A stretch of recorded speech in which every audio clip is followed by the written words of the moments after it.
bahagi ng ating paghahanda para sa mahal na araw ay ang paglilinsay ng kaluluwa. At isa sa mga madalas laman ng puso natin, galing. At bukod sa galing, hinanakit sa kapwa. Pero may dalawang katanungan ng dalawang paalala sa akin ang Panginoon ngayong araw na ito, na sa buong Kwaresma ay inaalala ng panalangin natin ito.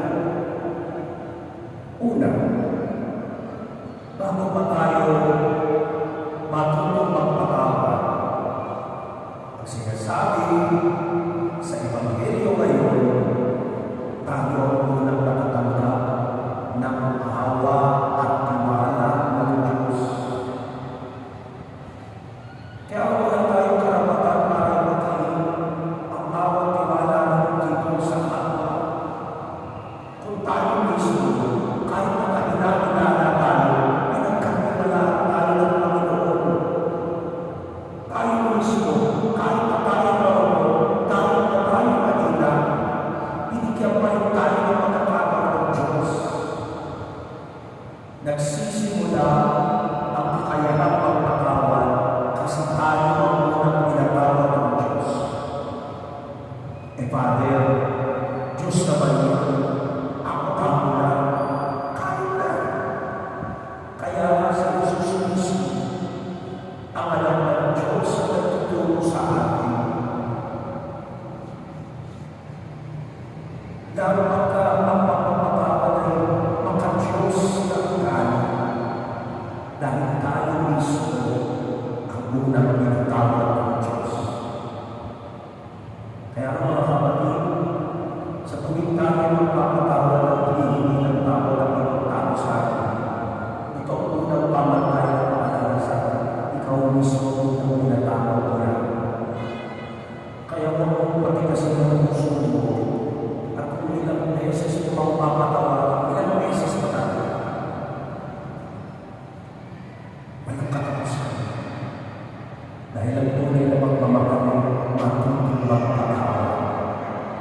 Pero pangalawa sa mga kapatid, ang magpatawad ay magpalaya din sa ating sarili, sa lahat ng bigat, sa lahat ng mga bumabagabag sa ating kaluluwan. At itong nagdadala sa atin para maging komunidad na nagsasama-sama na nakikilang ay sa isa't isa. Hindi tayo komunidad na humuhusga, kundi tayo ang isang komunidad na marunong makinig, marunong makialam, at may pagkukusa at pagmamalasakit. At sana matutunan natin ang makita natin na tunay na pagpapatawad, pagbabago din ang buhay. Oo, nagtanggap natin ang kapatawaran ng Diyos. Napatawad din natin ang ating kapwa.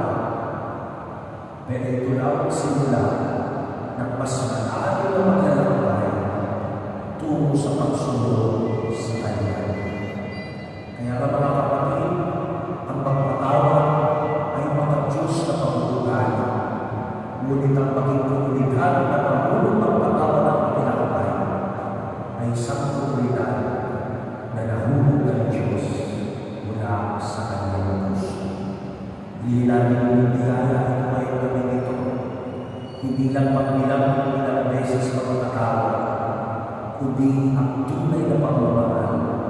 Hindi sinusukat ang pagpapatawad, kundi ang tunay na pagmamahal.